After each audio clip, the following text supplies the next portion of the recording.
Hello, everybody. Welcome to a special Wednesday edition of the Blathering Live. I'm Ken Napzok. You know me. I hope you know me. I'd love for you to know me. I'll tell you, I had a flashback to the golden days of the internet. I got recognized a couple times at the Mandalorian screening I went to, and it felt good. I'll talk more about that. We're also going to talk about a little bit about Grogu, not the motion picture. We're not going to give any spoilers, no review here. I might give some thoughts if you want them, but the big stuff coming on Force Center. We're going to release our deep dive into the Mandalorian Grogu Saturday on Force Center, probably in the evening time for most of you, as Joseph will see it, and I will have seen it again, and we'll dive in deep there. But inspired by Grogu, perhaps the biggest star in the world, I want to talk a little bit about our favorite, movie star puppets. And not necessarily the Muppets. Muppets are their own category. I mean, that could count. Grogu, E.T., any other character like that. Call in tonight. It's a prompt to start a conversation. But we got all the regulars here. Mr. McClunky, Ryan is here. Addie's here. Laser Bolt's here. David Mackay's here calling me a TV personality, which is weird. I guess that's what YouTube refers to me, or the internet refers to me, David. Alan Smithy's here. And we're going to have a fun little Wednesday show. Thanks for letting me broadcast on Wednesdays. Then at the bottom of the hour, that's 5:30 my time, but you do the math wherever you are. A old buddy is going to stop by. That's right, an old buddy. Manu many of you know him as Icheb in Star Trek Voyager and many other things. I remember in 1999 sitting down to watch a movie called Go and going, hey, this is my high school buddy. There he is. Manu's coming on the show, bottom of the hour. We've got some important stuff to do. He's got his mom's battling something bad, cancer, we can say it. And he's seeking for help. I'm going to let him explain it at the bottom of the hour, but we're shining a spotlight on something that can help someone and put an empathy and compassion out in the world, and maybe you can help us do that. All right. So that's the serious side of it, but also Manu and I go back a ways to high school drama. We were in Shakespeare together. It means we're classy men. We did Shakespeare. I ran into a pole for Shakespeare in high school. And it's been a while since we've caught up, so we're going to do that here, but also do the important stuff as well. So I really, really, really hope you join me on that adventure at the bottom of the hour.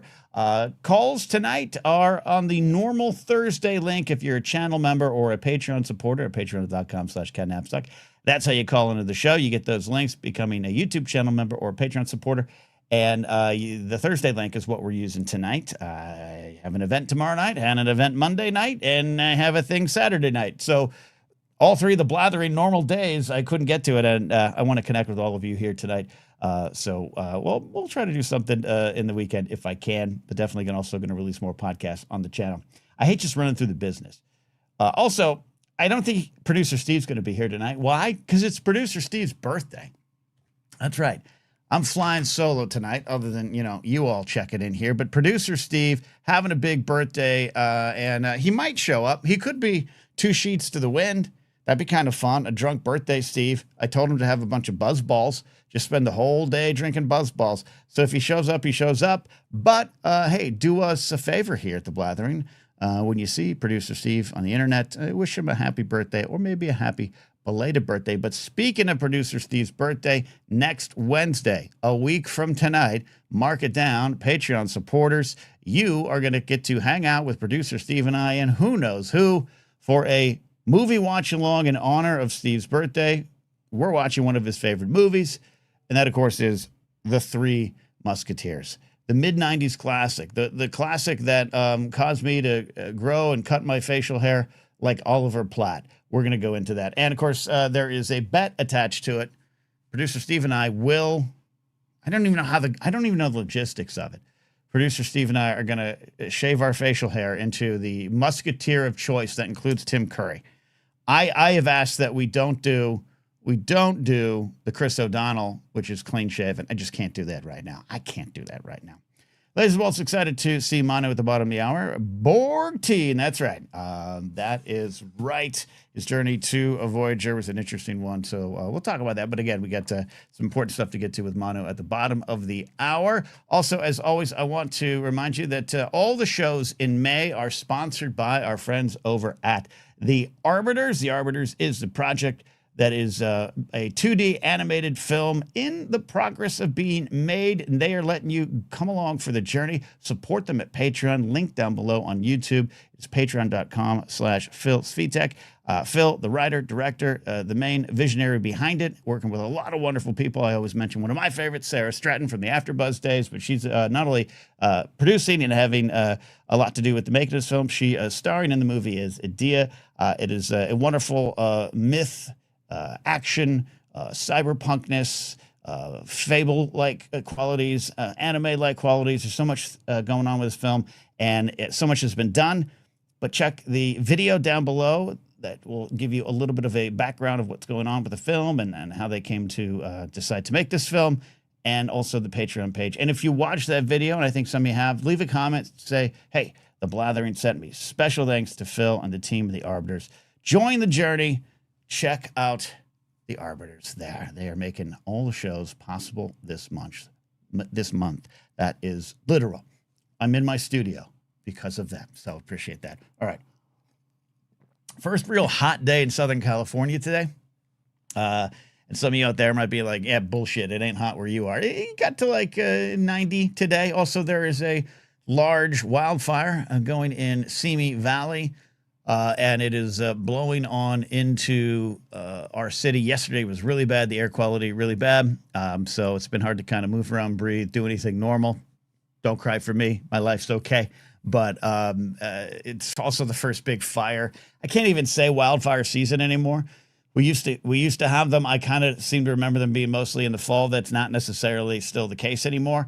It's a sobering reminder of what happened to this city last year. And also there's this weird kind of discourse going on, especially on places like Threads, which I am on. Threads is probably better to promote than other sites right now. Of course, as you all know, I'm not on X, formerly known as Twitter anymore. But there's just this discourse going around about Simi Valley and damn old, the mayor of LA messed up again, and all these liberals are burning. For those that know, Simi Valley is in Ventura County. It's not actually part of Los Angeles County. It is a different political leadership, police force, city utilities, everything. But it is part of what we are here. It is so close, it might as well be LA. So what happens to them can happen to us, but there's just been this weird discourse as everything becomes discourse this day. So anyways, I do want to send well wishes out to those battling the blaze and also those affected by it. I know some people that have been affected and others not quite, or packed and ready to go. I think our very own Chris Kiefer, you all know him as the greatest librarian in LA County. He actually lives in Ventura County in Simi Valley, and he is, as of right now, is okay. So there we go. Addie does cry for me as someone who studies air quality. It's nothing to take lightly. Yeah, it's the strong winds yesterday blowing everything into North San Fernando Valley, which would include me in Burbank, Glendale, San Fernando, the city of San Fernando. So today's a little better. You can smell it in the air.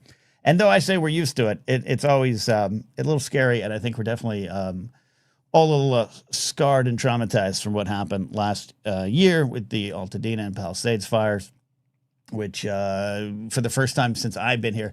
Now, I, as you all know, escaped. Everything's fine here. Nothing touched me. So again, my life is easy. But it created a panic in this city that I had not felt in the 27, 28 years I've been here. So there you go. James saying hello, saying goodbye. James Holmes sends a super chat and says, why shouldn't AI be involved with the Army? You should never trust a robot with your privates. James, I'm so glad you pay for your jokes. I'm so glad you pay for those jokes. Otherwise, I don't know what we do. Good night, James. Good night out there in the UK. Alan Smith says there's a lot of hot air blowing in Los Angeles, as always today. So yeah, that's on the docket here. as I said up top, I have had the chance to see The Mandalorian and Grogu. And I'll just say, if you don't, I will give no information, no spoilers, no nothing. I really enjoyed it, and the more I thought about it, I really liked it. I really like what it did and what it wanted to do. It definitely does what it wants to do, and not necessarily what you want it to do. And that's, of course, unfortunately, how most people judge art these days. But as a not only lifelong Star Wars fan, but someone in the Star Wars punditry and podcast world, I was more than satisfied. I actually found myself moved and just having fun, which I said is sometimes used as a bad word by a lot of people. So we'll talk about that on Force Center a little bit later in the week. But if you have, any questions, I might answer. Maddie Morner checking in the UK said, "Good morning." I still don't understand that. But again, inspired by the Mandalorian Grogu, particularly Grogu, because it is kind of wonderfully insane to me that a little tiny animatronic puppet. I mean, it's more than that, and I know there's different uses of them and different iterations of Grogu. But this character is perhaps one of the biggest movie stars in the galaxy right now, and it's good for their budget, but also makes me think of all the puppets that have come to life to lead movies. So please call in with your choices tonight, okay? Open forum until the bottom of the hour. 15 minutes away, roughly, till Manu and Rame shows up, and we catch up, but also put a spotlight on the GoFundMe that he has in place to help his mother, and we will talk more about that, and hopefully you can help us spread the word, spread empathy, hope, and connection out there, something we all need there. It's 1 a.m. That's right. It's 1 a.m., says Maddie Morner. I forget. James Holmes is going to bed. You're waking up. Let's bring in Professor Addy today. No science today. No science. Abernathy Raw asked, does Team America count? Yeah. If you want to choose a character or two, that can work for me. Let's go to the phones. Dr. Addy is here. Dr. Addy, your favorite puppet. Do you have one in a motion picture? If we got rid of the Muppets, then no. I've been racking my brain trying to think of one outside of Yoda or Grogu. I mean, same galaxy, but definitely counts. I mean, but I mean, like, I love Kermit the Frog. It's like, well, we could tell you what, we could zero in. Yeah, we could zero in on one Muppet. I'll give you a Muppet. I don't know. There's something about Kermit just being like, he's so positive, but he's also so anxious. And I feel kin to that. He's a special kind of hero. He really is. He's so sweet. Kermit is an accidental hero. He's the every frog. I think that's why we pulled. He was the calm center on a wild Muppet show, chaotic cast. Absolutely. There's just, I don't know. I will never not love Kermit the Frog. I think that's fair. I think that's a good answer. So we'll put one on the board. I'm not keeping track. There's no point system. Producer Steve's here, so I failed to gamify it, but we got one for Kermit there. And again, I'm just tracking it. If you guys got one out there in chat, Gremlins was, and Maddie Mortis says the small soldiers count. I don't really know that. I mean, I know the movie, but I don't know. I'll let you guys judge. Addy, what's on your mind tonight, though, besides Muppets, Puppets, and Kermits? I have a question for you, Ken. And I apologize for my non-radio ready voice. Yeah, what's going on? You get a little. I think I'm allergic to something. Okay. Is that the question? No, because I otherwise feel fine. And when I was on my many adventures at the beginning of the month, this had gone away, and then it came back when I came home. So I think I'm allergic to something in my area that wasn't where I went on vacation. Oh, man. Yeah. Travel. That's the problem with travel, right? Yeah. So like I felt this way before I left. I went on vacation, felt fine, and now I come back and I feel this way again. So I'm like, there's something in the air here that isn't other places. Something in the air. All right. Well, get better. Stay better. But what's on your mind? Yeah, my question for you, I'm curious. I've been watching a lot of baseball. Okay. Because baseball season is in full swing, That's pun right. unintended. And um, I'm curious what you think makes a good color commentator for a sport. Oh, that's a great question. Oh God, what makes a good color commentator for sport? Honestly, I do for baseball. They got to be a little quirky. I think that works for football too. I don't like the obvious being stated, and I used to make fun of this back in my early days, like Dan Deerdorf sometimes, and I like that Monday Night Crew. Al Michaels, Frank Gifford, Dan Deerdorf. But sometimes it just kind of seemed like Deerdorf would be like, Al, the team with the most points is going to win this game. Like, we know that. We know that. On football side, Tony Romo, I actually enjoy. A lot of people don't like him. I think he provides good insight. I don't enjoy Tom Brady in most anything. I think he's better than people maybe want to give him credit for, and he's got a lot of football knowledge, so why wouldn't he be good? But when it comes to baseball, I do like someone. Hebron says yelling in Spanish. That could work too. Like I said, I'd like them to be a little quirky. I like them to be a little off kilter, but to have had enough experience that their insights are valuable and their insights that apply to a modern age. I don't like the color commentators or even announcers or even baseball analysts, anyone who get too grumpy about baseball of today versus baseball of the past. There's good things about baseball today. There's bad things about baseball today. Same for the past. So I don't want one of those guys like, in my day, we didn't do this kind of thing. That is no use to me. But I like them to be quirky and maybe slightly drunk. Yeah, that the slightly drunk angle definitely helps make it entertaining.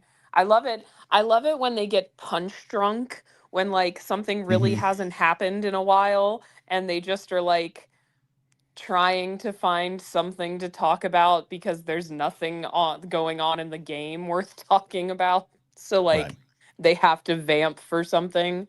Um what I really enjoy about watching the Rays commentators especially, and admittedly I haven't watched a lot of other commentators because I only watch the Rays.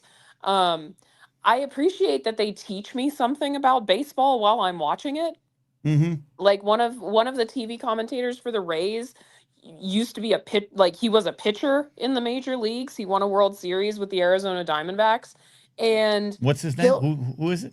Brian Anderson, Yeah. Third baseman. Right? The third baseman? he was a pitcher. Oh, maybe I'm thinking of a different Brian Anderson. I'm sure there's a few Brian Andersons in baseball. Probably. But like he'll sit there and he'll explain the mechanics of how the pitchers are throwing the different pitches. Like Yeah. this is how you change your grip, and it's a slider versus a changeup versus a sweeper or whatever. And I like learning something while I'm being entertained. Yeah, I think that's also what a great color commentator would do. Yeah. That's the purpose. Now, there's some booths, especially on radio, they still take over. They'll be the lead, and that's always fun for me too. I don't always need. I think because I grew up with a lot of baseball broadcasts around me: A's, Giants, Angels, Dodgers. But my favorite was the Dodgers, and on the radio rarely during my day had two-man booths. I think now they have two-man booths, but Vin Scully did it himself. Ross Porter himself. Drysdale and Rick Monday would be there, maybe pop in there, I think, as well. But Scully always was solo, and I kind of like that too. But able to just tell your quirky old guy stories. That's what I like too. Yeah, the monologue that was always fun. Matty Like Morris is preferably someone who's competed, not like Rogan, who's just a fan who used to train a bit 10 years ago. Shots fired. Shots fired. I agree with that. No, I agree with that too. I especially like it. We've got a few guys on the Rays like broadcast team who actually they played for the Rays. So Right. like they'll That's talk common. Yep. about when they were and they'll bring up like old video footage of them and stuff like it's just I don't know. Yeah. I That's how like it it should when be there's on locals. color. Yeah. Yeah. And color commentary showing vibrant colors. Yeah. That's usually the local teams. They try to attach it to someone who was on the team and knows the city and knows the culture around the team, and that works. That works for me too. Yeah, and you're right. I looked up. There is two Brian Andersons, but this is definitely the pitcher one, lefty. Yeah. They call him Diamondbacks. BA.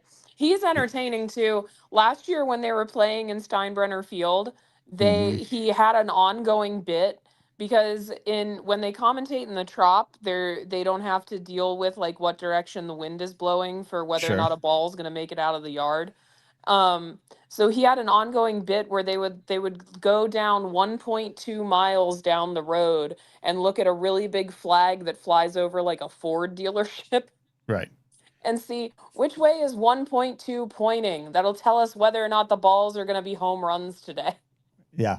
That's perfect. Yeah. How's the new stadium treating you, or the stadium now? You guys still? What stadium are you in? So they're back at Tropicana Field. They rebuilt it. I think I read somewhere it was like a $60 million renovation, which I think is astounding for a stadium that they're apparently going to tear down in a few years. Right. But we had to go somewhere. And then we are in the memorandum of understanding between the city of Tampa and Hillsborough County and the Rays has been passed. They have some sort of public hearing at the city of Tampa uh, City Hall tomorrow because they were asking Rays fans to go out to it in the game earlier tonight. That I think is like the next big hurdle they have to be able to continue negotiations. Basically, they're tearing down campus of Hillsborough Community College near So, Raymond James Stadium where the Bucks play, and they're going to okay. build the baseball stadium in the same Okay. place. What did you call it? A memorandum of what now? A memorandum of understanding, an Is MOU. is that a Moody Blues song? What is this? The city's just like, we understand you. We've come to terms on an understanding. You've never heard of an MOU before? No, I have not. I don't know. No idea. So it's basically like it's not a contract, but it's basically like we're agreeing to this. It's a promise ring. It's a promise ring. Oh, okay, that makes sense. Yeah. I'm Okay. trying to think, where have I encountered MOUs before? I don't know. Billy Business says Rex Hudler is an Angels commentator was comedy gold. He's like a 3-year-old with a toy train. He's just going to focus on that train. Dead silence by the other commentators. That's so true. That's so true. Rex Hudler also had the most like dumb jockeyest voice around, but he's also such a sweetheart. Billy, that's a great. Where is he now? He's announcing for someone, right? Billy, he's not with the Angels anymore. He was great on the mid 2000s. Hudler, Steve Physiok, great Angels team. Brady hasn't heard of it either. He asks if it's a Florida thing. Maybe. No, I swear I've encountered MOUs at like work. Brady, I need you to research this. Find us all the MOUs in LA that have been made. That's what I think. Also, he is with the Royals. Okay, cool. I was going to say, while we wait for Billy's answer, everyone should go check out Doug Defends. It's my favorite part of Monday. Oh, there you go. Billy, there's a spot for Doug Defends. There's a promotion spot for Doug Defends, the show that Billy Business co-hosts and produced with Doug Ridley. It's a great show. I watch it as well. I know I've only screamed at them once about the Jedi kidnapping debate, but no, it's a deep, wonderful, thorough show about with an actual lawyer talking about crimes in movies. Billy, so there you go. Billy knows I love him. I leave him a comment every week, and then I remind him that they need to do the Barbie movie. Oh yeah, make Doug do the Barbie movie. Scarlet Wolf says we do have MOUs every time we sign a new contract with our district. So there you go. It's like a pre. Maybe that's what I know it from. Maybe it's from when I was in the school I worked at had a union. Could be. Well, it's like the pre-contract contract. Again, yeah, a business promise ring. That makes sense to me. And you know what, Addie? You've shown up here. You had a good question, and you taught me something. I think that's a home run of a call. Pun unintended? We'll say it's intended. Just in honor of Steve on his birthday. There you go. There you go. All right. Thank you, Addie. Appreciate you. Drink some 7-Up or salt water. I don't know. I don't know how to fix it. Earlier. Tea. Okay. Oh, Billy says, there you go. Breaking news. Barbie is on the schedule for Doug Defense. Love that. Love that. All right, Dr. Addie, thank you so much for calling in. You're welcome, Ken. All righty. In a few minutes, my old buddy from high school. That's right. We went to high school together. Shout out to the Arroyo Grande Eagles. the Royal Grande Eagles Trauma Department. So in about 1 minute here, we're going to bring in Manu Reme on. And yeah, we're going to talk a little bit about his life and times and career, his music, his art, all the things he's doing. But also we are going to see, we're going to ask if you out there could help us spread the word on something that he's got going on in his life as we try to, spread love and empathy out there into the world there. So then if you've got I hope people call in later too and give me some more puppets and movies. Maybe I should have done a long, exhaustive list. We got Kermit, Grogu. I put E.T. on the thumbnail. What are these creatures that are totally, fake, but they still make you feel things? They still make you cry. They scare you. E.T. scared me a little bit too. Oh, there you go. All right. I think we're ready. I think my guest is ready. We're going to bring him up here on camera too when that happens. Manu, are you there in the back? Can you hear me? Can you see me? Yes, there he is. There's that face. Let's bring him on here. Oh my gosh. He is broadcasting live from his front porch because his studio crapped out on him, and I understand that. Manu Reme, Arroyo Grande High School alumni like me, but came to LA, had the fortunate experience of being a Icheb on Star Trek Voyager, and I'm sure that's where a lot of you know him, but he's done so many other things, including written and directed his own films. He's working on things. He's got music. Welcome to the show, buddy. Can you hear me okay out there? Yeah, man. Can you hear me okay? How's that? Yeah, your picture's a little fuzzy, but we see you, but more importantly, we hear you, my friend. The picture's fuzzy? That's bogus, man. Well, now you're a little more clear, now that you're settled. All right, that's good. So, what do you mean by a little more clear? Like really clear, or like the internet's cutting out? You're not cutting out, but you're just a little scratchy. But the audio's great. We hear you loud and clear, my friend. All right. I mean, I could go inside and just sit in the kitchen. No, I want you outside with the nature. See, let's get to some business here first. What are the rules on? I mean, I don't want to incite violence, but can you even show it? Not on YouTube. I don't think so. No. I don't think so. Yeah, don't incite violence on YouTube. Well, no, I didn't want to incite violence. I just wanted to show you my toys from Colorado, but I'll keep them hidden. Yeah, you're up in Colorado now. You've been there for a bit, right? Whoops. Yeah. I'm a rapper now, so I keep it on. Yeah. What is going on? What are you working on these days? I turn around and you become a rap star. Yeah, I go by Mickey's son now from Click Tight. We've dropped a couple of albums. And Click Tight was a group I put together with Mike One, a rapper from the area, this dude E-Dub, who was like this 280-pound badass who died of glioblastoma and got a brain tumor. And while we rapped with him for a couple of years, he could only do one line at a time. Yo, I'm going down to the store, click, clack, to get my gun. And then we'd have to stop, and then he'd have to pick it up. Click, clack, gonna have some fun. And then we'd have to stop, do the beat, but because he had brain damage, right? Yeah. But I loved him, and he was like this Southern gentleman that somehow, by getting one line at a time, we created an interesting flow, and I felt like I was paying him respect for letting him be in the group and keeping his dream alive. And then he passed away. He lasted 2.5 years. Wow. We dropped those 2 albums, but couldn't perform them. And now I'm just doing solo stuff as Mickey's son. Yeah. That's great, man. Yeah, you've always been an artist. Is, to tie into my mom, and we don't have to go there yet. Yeah. But Dove died of the same thing that my mom died of. It's crazy. So I've been tripping out because I've been thinking about simulation theory lately in general. Yes. And yes, I'm looking at my mom's brain with the cancer in it that's rotting like the lower back lobe of her brain, back lobe, and going into her corpus callosum, which is the bridge that attaches your hemispheres of your brain together. Sure. And it's causing all these weird things with her avatar, her human body. It's got a virus in it. So I can't help but just to think that we are some kind of spiritual avatars, each and every one of us, on a mission that we don't quite understand, because the kindness and the love that I gave to E-Dub and that he gave to me prepared me for my ma.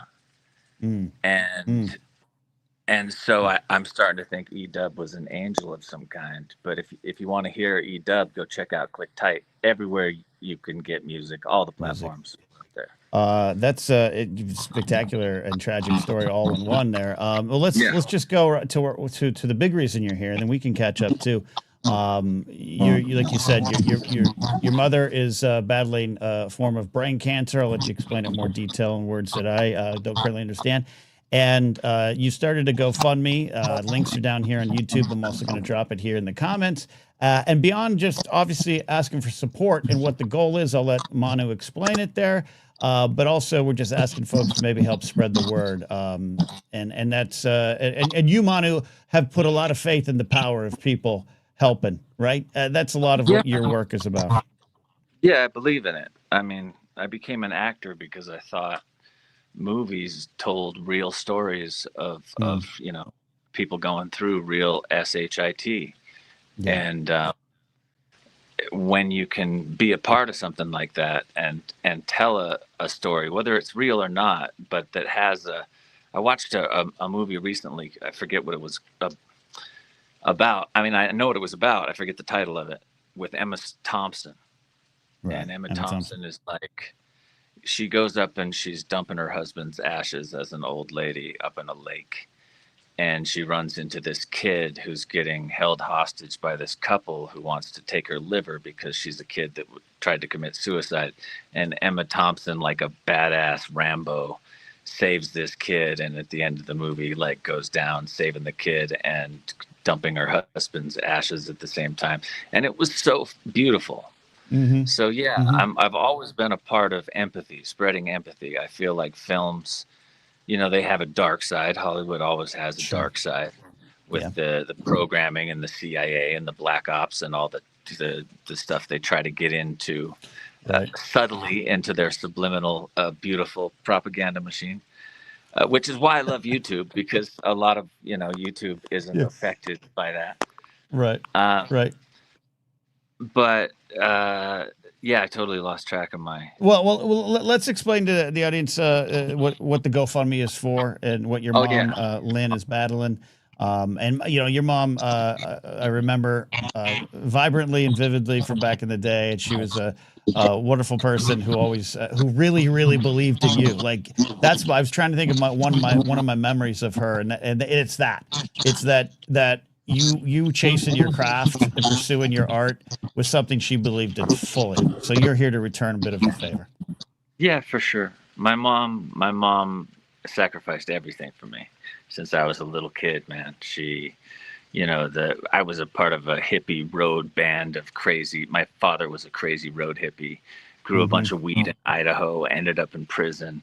My mom was like, I grew up on the road, homeless, going to campgrounds and communes. We were even down there at the Kool-Aid place where the guy drank the Kool-Aid and killed the senator and all that. Yeah, we were there for a while when I was like, I think in the womb or something like that. Wow. But they got out of there. But that's been my life. And my mom made it an adventure. And through making How Are We Going to Eat Today into an adventure, she really showed me how to enjoy life in general, because life can get really rough. I'm sort of living in a dark comedy right now, Ken. My wife died last year and came back from the dead after 6 heart attacks.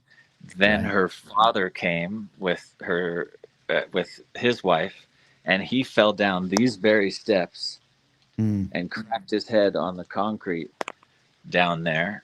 And you know how old people fall? They sort of fall like a tree in the forest. They don't put their hands out. No time. And he cracked his head so hard we thought we lost him. Now he's got TBI, terminal brain damage, and dementia. And 2 days ago, Linda fell down and broke her arm. Linda just beat cancer. Then I get a call that my mom has brain cancer, a glioblastoma. And a glioblastoma is one of the weirdest types of cancer, and one of the strongest, most aggressive. It's going to kill you. They don't give you hope. The doctors are like, you're dead soon. We can pull some of it out of your head, but even if we get it all, it's got all these little fingers that run into your brain that we can't get, and it's going to come back. Whether we hit it with chemo, it's chemo resistant. So she's only got a few months to live, and she's never had any money to live, like live, you know?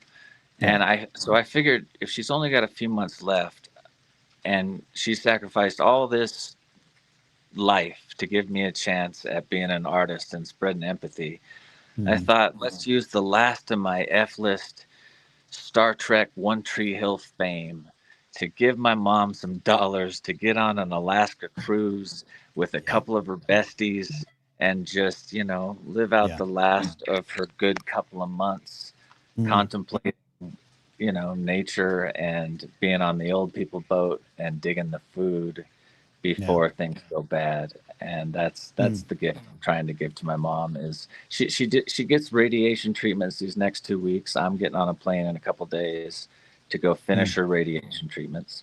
As soon as her radiation treatments are over, she's going to try chemo, but she's thinking about just not doing chemo because everything we're reading about it is saying you're just going to barf, you're just going to get sick, you're just going to lose your hair, it's going to be horrible, and you're going to die anyway. You're gonna die anyway. So we're like, so we're like, fuck it. Oh, sorry. No, it's okay. That was the first one. Try not to. You get 20 around here. All right, cool. Yeah. No, absolutely. So just trying to get her some good life in the end, away from my psychotic father. And you know, my father has never been an abusive man from a physical standpoint, but mentally he's a little much. So I'm just trying to get my mom some time to enjoy herself, contemplate her end before she actually transforms to the next dimension, you know? Her next life. I don't even know how to describe it, but a send off, but a gift back to her for what she did. And that's part, your story is always, you know, I was always aware of it, always knew it when you came rolling into our town and into our high school drama department with all your talent and energy. But she was, like I said up top, very supportive. So really, I'm behind you on this mission to return the love she gave you and continues to give you. We'll point out. Yeah, I appreciate that. Yeah, she's fantastic. She's got these little loops. Go ahead. Could you? Go ahead. No. Well, so I was going to say the information's up on the GoFundMe, the link down below on YouTube. If you're on the audio version, just go ahead and pop over to my YouTube channel. You can, you know, as always, I always say this with anything, you know, take a look. If it's something you want to support, you can support. But more than anything, and this is what I've been seeing you say on social media, we're just trying to get the word out and just trying to let people be aware of it. But you have a video up there that shows her personality, her desire to battle this, but also just kind of live through it, if you will. And also, it said it's affected her concept of time. Oh yeah, it's really messed with her concept of time. When it first hit, before they, you know, cut open the back of her skull with like and dug it out of there, she was telling me, Manu, I'm living the same day 30 days over again. Like, you think you're going to see me tomorrow at the hospital, but I'm not going to see you for a month. And it was really warping her. As soon as they pulled it out, that sort of went away. But she still has a hard problem tracking time. She won't know if 15 minutes have gone by or 4 hours have gone by. She also has these weird little loops that we get in that have made me realize that all human beings have loops. She'll sit at the table in the morning and she'll be like, this oatmeal's pretty good. Could you get me some creamer for this oatmeal?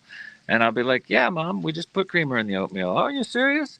You know, here, go ahead, put some more in there. Oh, yeah, it tastes better this time. And then, will you mind passing me the creamer for this oatmeal? I don't think I put any creamer yet in this oatmeal.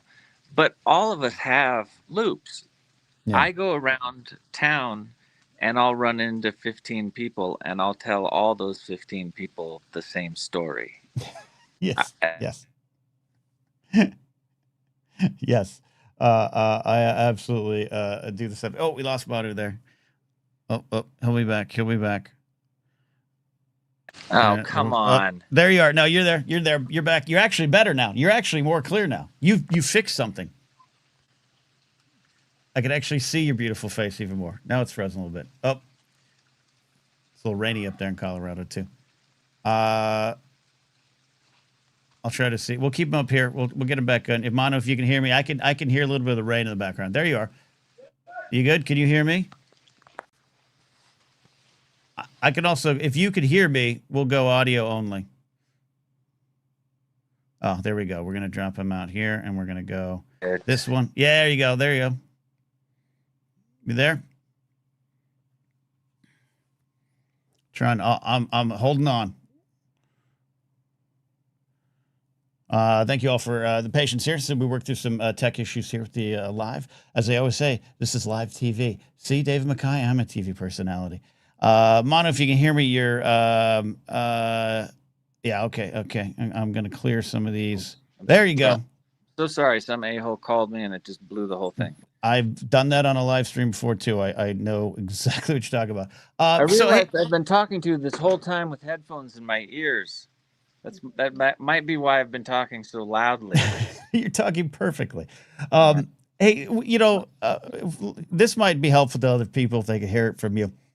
And some people in chat have said this. You know, you have an incredible series of tragedies going around in your life. With what you said, with what happened to your wife actually dying and coming back, and that whole battle, your in-laws as well. But now this was with your mom. You're coming off as very strong. I'm sure you have your moments of weakness. I'm sure you have your moments of struggle. But how are you finding your way through? How are you centering yourself? Oh no, Ken, I'm perfectly fine. He stop. I'm not. I have no problem centering myself whatsoever. I find it's the perfect mix of pharmaceutical drugs. It's the perfect way to get through personal tragedy.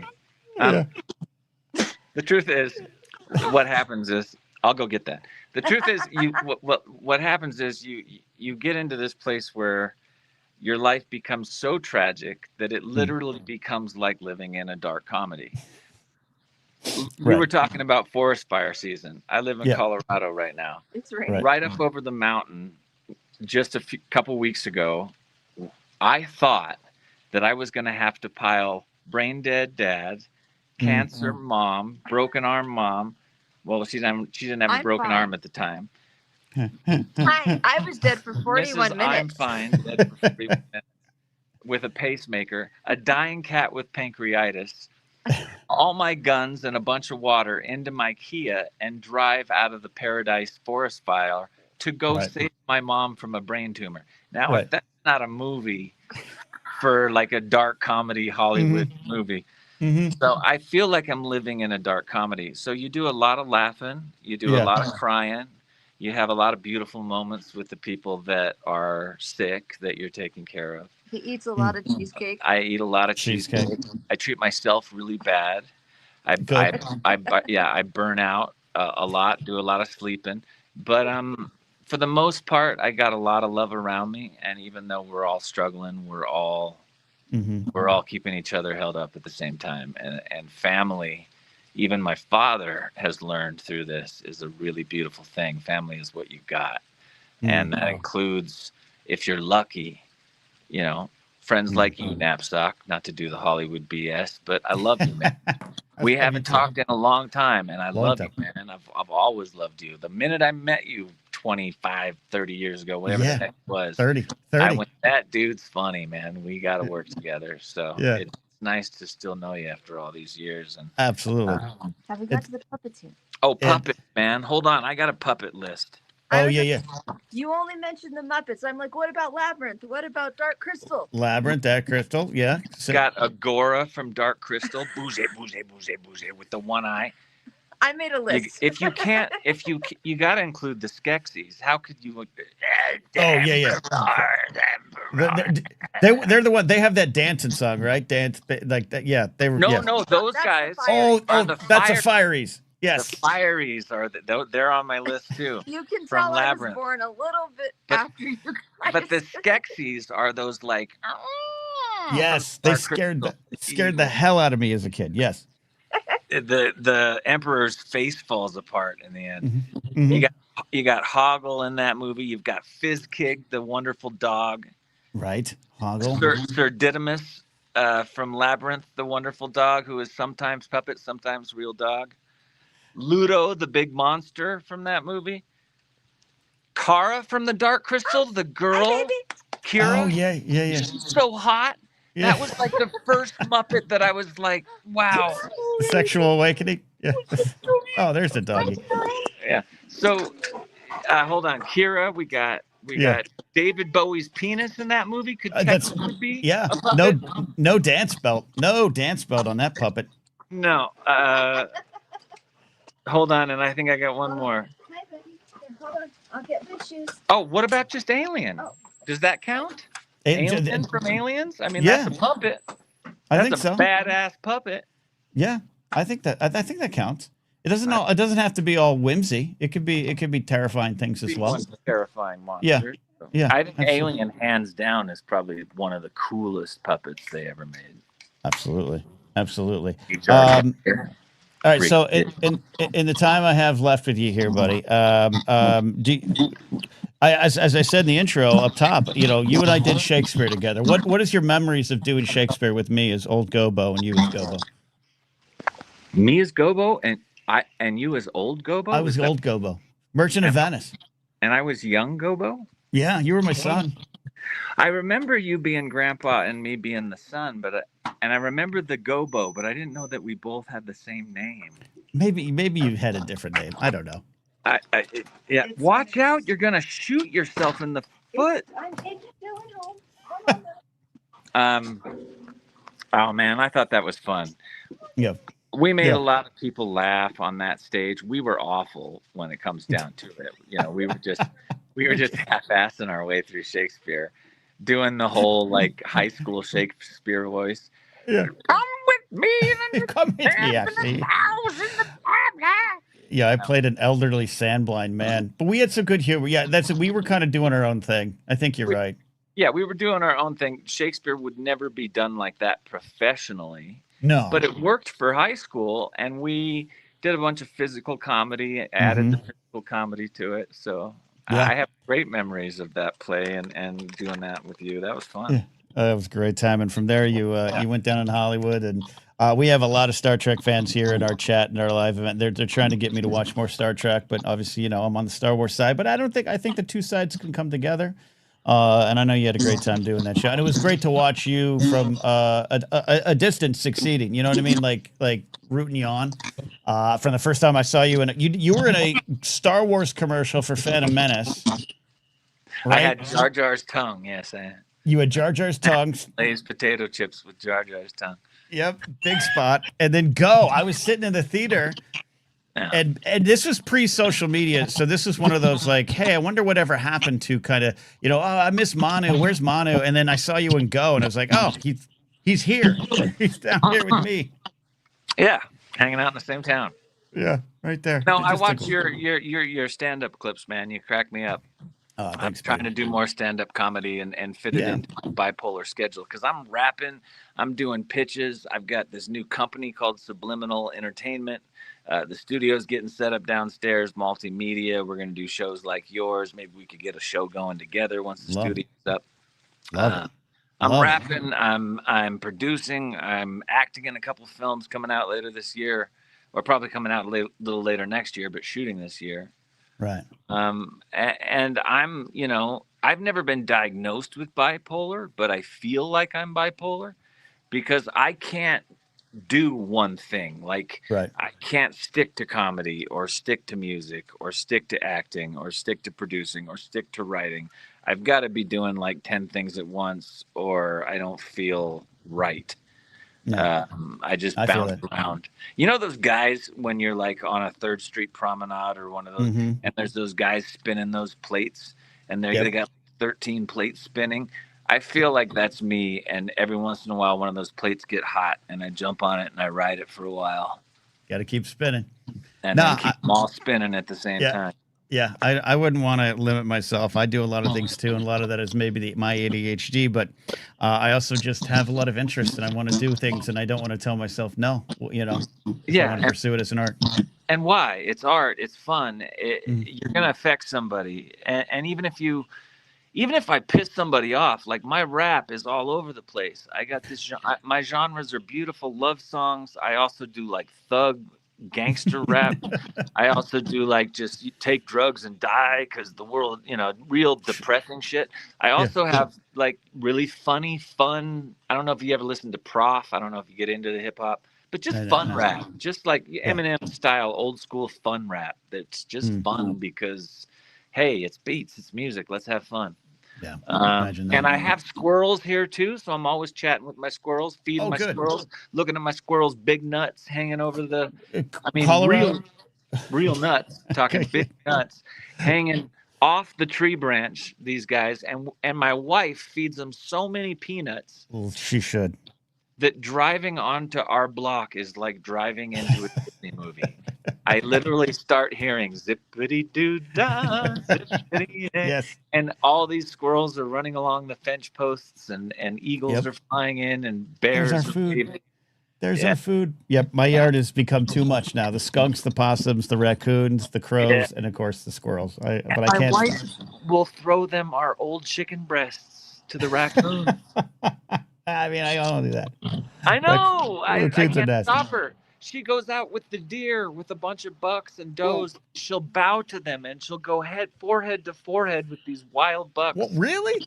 Yes. My wife is a witch. Okay. She's a witch. I believe it. She's a full-on pagan witch. She came back from the dead. She was dead 41 minutes. I don't believe she's human anymore, to tell you the truth. Yeah. I think my wife, the she's reason. Jon Snow. Yeah, she's John Wick mixed with a witch. Like one time, my wife made a candle. This was for the pilot of Star Crew, which is a show I'm still working on, trying to pitch. It's actually called The Crew now. Sure. But we needed $250,000 to shoot this little pilot. And my wife made this candle, and she made me sit down for like 15 straight nights and burn this candle and focus our positive energy and say some witchy words so that some money would come in so that we could make this movie. And I hated it. All 15 freaking hours of this bullshit ceremony, night after night after night. And the minute we finished, I went to lunch with my buddy Mike, and he cut me a check for $250,000. I don't think it has a damn thing to do with her witchcraft. But hey, whatever. Give it a go. I've been in the same boat. We've had some candles in this house too. I needed two. She could light a candle for me. Manu, I'm gonna let you go so we can also wrap up this show here today too. But I really appreciate you coming on, and for those on the audience and those listening later, I know more of you drop in later. Go ahead and check out the link to the GoFundMe down below and help Manu and his mom Lynn in their goal to kind of just kind of peacefully enjoy the last few months on Earth. Please do. You know what we're looking for? We're looking for 1,785 people who actually care about other human beings that they don't know to just share. Just share the message. Donate, share. If you've got $1, we'll take it. But if you can't donate, share the GoFundMe. People often, the biggest thing that people underestimate is the power of sharing someone's story. When we started talking about Hollywood and sharing the power of stories. And people really don't know what they do for someone else when they share a GoFundMe link. It leads to more donations, and it inspires other people to do the same. So if we can get, another 1,700 people to share this, I think my mom will get to live the last few months of her life in the way that she wants to, and I certainly appreciate it. So thanks for having me on, Ken. I hope we do this again. We're gonna do it again. More stories. See you, Manu. Peace. Manu Tereme. Check it in there. Outside in the rain in Colorado, with internet issues, we got through to the heart of the matter there. So if you can share that GoFundMe, the link's down below. Like Manu said, hey, if you want to support it, something that you feel you want to support, of course, that's something we'd love for you to do, but also more importantly, is just to spread the word. That is absolutely true in our algorithmic world that we live in. Just sharing art of an artist you enjoy, sharing the music that you enjoy. It can be a big artist, it can be smaller. Just putting stuff out there that you love, I think is a good thing, but also putting things out there for other people is a good thing as well. So I want to say thanks again to Manu coming by. Yeah, and maybe we'll do it again sometime when he gets his studio set up, and we can talk about some of the stories. Brady said you all had we had some wild, amazing '90s stories. Yeah, what I remember, Manu and I met when I was a senior, and I think he was 10th grade, and he was new to the school, and I was new to the drama department because I'd stopped acting in 9th, 10th, and 11th grade. And senior year, I got in there, and there was just something about him. Our energy's connected. I'm definitely not a theater nerd, and not everyone in there was, but so I didn't feel completely at home. And Manu being kind of new and uber talented, people didn't know what to do with him. I felt that we both just kind of connected to that. We spent a lot of time driving in my 1981 Ford Fairmont. We've got stories of that Ford Fairmont. And then he went on to do some great things in acting, but now doing more great things as a human being. So if you want to support, please do, but definitely, if you can, spread the word. Adam Witt's here. I want to shout out Adam Witt. Chest bursters from Spaceballs. That's a great answer. So we got I'm going to bring Addie back on in a second. She wants to change her puppet answer. We're looking at, what are your favorite movie puppets? I think we'll take Muppets too. I think there's a difference there. Adam, you had a comment. I'm trying to get to it. Adam Witt had said so. Adam Witt always says that some of the best things about Star Wars, being a Star Wars fan. There it is. He said, there's what Adam said. Adam Witt said, you know that famous photo, the Star Wars line outside the Chinese theater? I get to see a Star Wars movie at that theater tomorrow. Amazing. And I think that is absolutely part of it as well. I have some thoughts on the movie, good or bad, and this and that, critiques, this and that. Sure, absolutely. It's a movie. You're going to have that. But as a Star Wars fan, I just enjoyed the ride, and I was moved, and I always want to know, what does this art do to you? As you guys have heard me say many times. Maddie Mourner says, oh, wait, the worm guys from Men in Black. Absolutely. Absolutely, I agree with that. Would I almost count Frank the Pug? I mean, it's a real pug at times, but my friend Tim Blaney voices him, so it kind of is like a puppet. Maybe it counts. All right, let's see what Addie's answer is. Addie, you get to change your answer here. What do you got? What do you got? Oh, did I? Oh, sorry. I thought I pressed the button. I thought I pressed it. There you are. Now you're on. I really just quickly, Alan Smithy pointed out in chat, I had no idea, and I think this is part of the problem. I no longer know when something is a puppet versus when it's CGI. Yeah, that's true. But I think I know The Rock from, not The Rock, but the Rock character from Project Hail Mary came up in chat, and it's mostly practical, right? I'm sure there's some computers involved. Same with Grogu. That's what I want to talk about. Rocky from Project Hail Mary, never in a million years would I would have guessed that was a puppet. And while I am not releasing Kermit the Frog, Rocky brought me to tears. Okay, so that counts. Yeah, I mean, you don't need to have just one Kermit, and the character's name is Rocky, right? I haven't seen the picture yet. Yes, yeah. Well, I mean, that's what Ryan Gosling's character calls him. Yeah. Okay, that makes sense. I think that it sounds like that. And I know there was the book series behind it, but that sounds like that character on screen connected with people in a way they weren't expecting. Yeah, and I think part of what's amazing is, like, at least with like Grogu is also like a technological wonder, but. Yes. Rocky doesn't have a face. There's nothing emoting. Yeah. And you still feel this connection with it, which I just think is remarkable. Mm-hmm. I just saw Project Hail Mary this week. It's finally available on video on demand. So, video. I love VOD, video on demand. It makes it sound like you're in a hotel and you rented it for $2. I think that's a great answer. And that's also what this is about. Grogu, just looking at what he did in the TV show. Yes, he's cute and he's adorable, and that is a lot of what his power is out there. He's a marketing machine and has been for a while, but we connected with that character, and he's what he is, whether he's CGI or not, it doesn't matter. He's not real, but everyone, even those who work with him, the actors, are like, you feel that he's real. And I just love that there's this magic in storytelling and magic in art that we can connect with. And I think the Muppets are the greatest example of it. I absolutely think, your answer, Kermit, makes sense. You can look into those ping pong eyes and still feel like he's really there. And I've grown up with that character as if he's real. So I think Yeah, that's, I was thinking after we hung up about like movies from my childhood because I've never seen Dark Crystal or Labyrinth.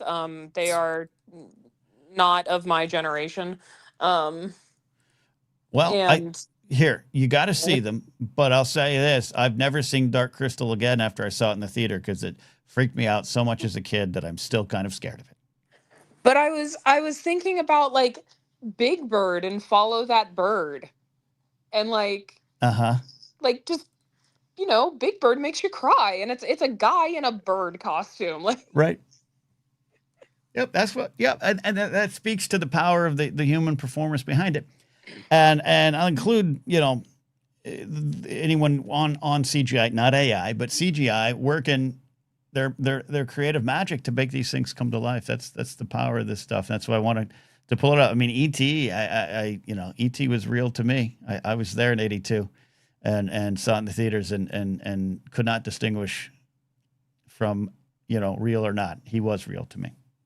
I mean, the I know they were some CGI, but the dinosaurs in Jurassic Park were real to a lot of people.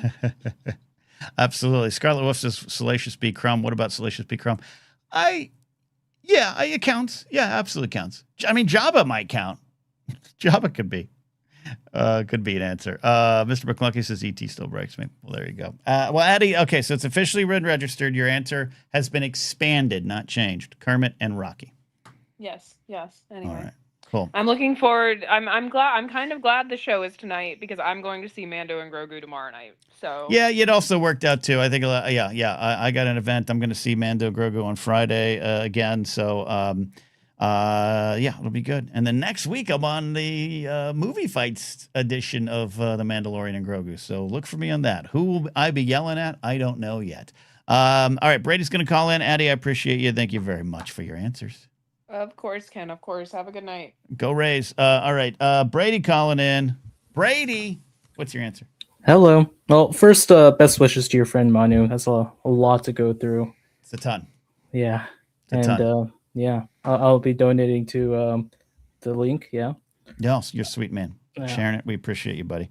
Manu appreciates that as well. Especially I know his mom does too. But you've got a heart of gold, so it's not surprising to me, Brady. And I can't wait to see you again soon. So, what do you got? What's your answer? What's your puppet?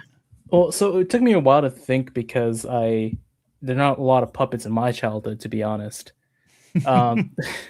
But I don't know if anyone's mentioned like BB-8. That was like the big puppet for me. I think that yeah, because they sort of got rid of puppets for a while, right? And then BB-8 was everyone thought he was CGI. Speaking of the previous conversation, and then realized he rolled up on the stage like, wait, he's real?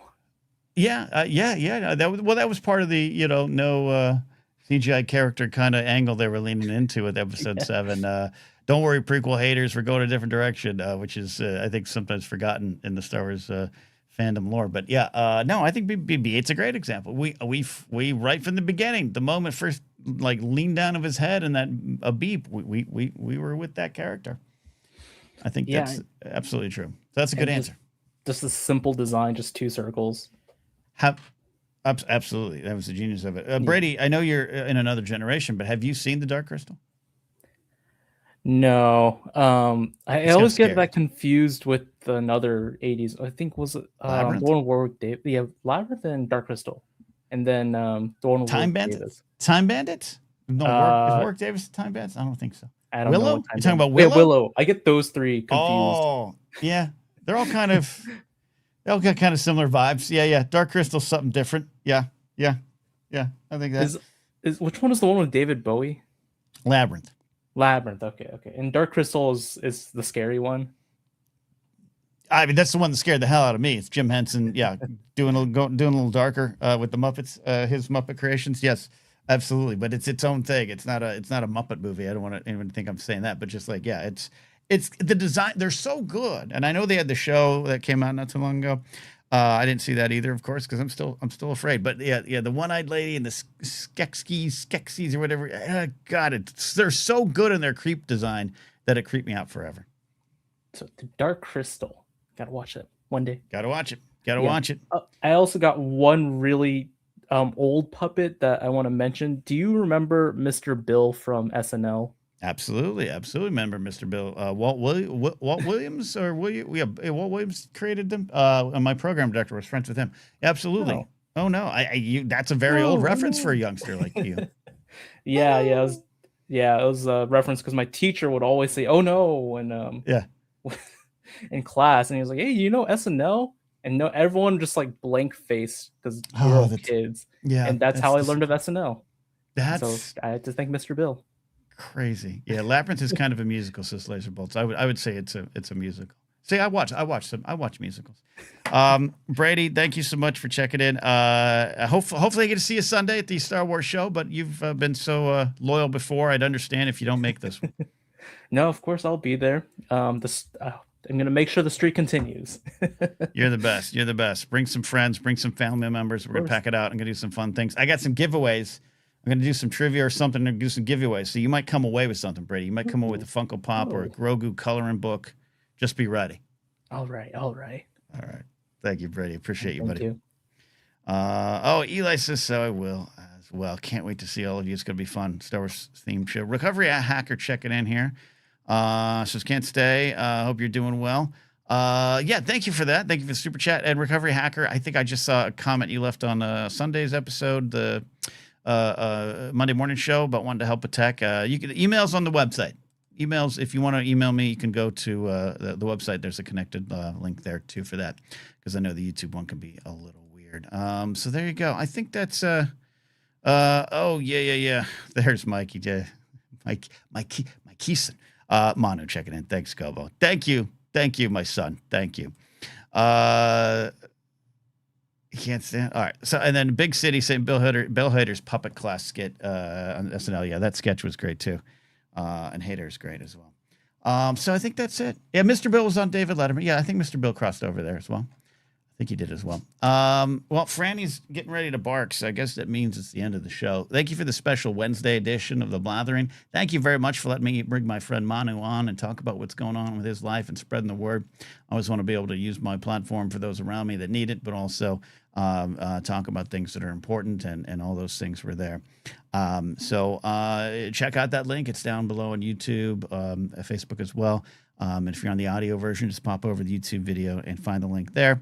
And support if you want to, if you can, but definitely spread the word if you can as well.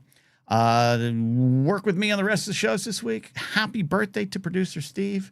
He is years old, and he's still, he's on the rise.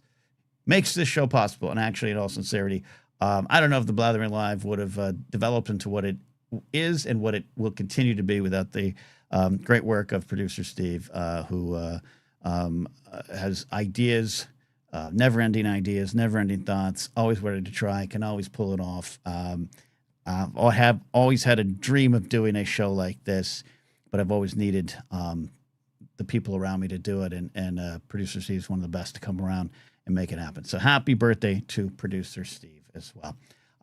And there you go. I think that's it. I think I'm out of here. I think I'm going to go have a peanut butter and jelly sandwich for dinner. I think we're going to do that, and I'm going to get ready to see The Mandalorian and Grogu again. Hope you guys all have fun with it if you're watching it and you're seeing it for the first time. It's joyous. It's wondrous. And so are you. See you all next time here on The Blathering Live.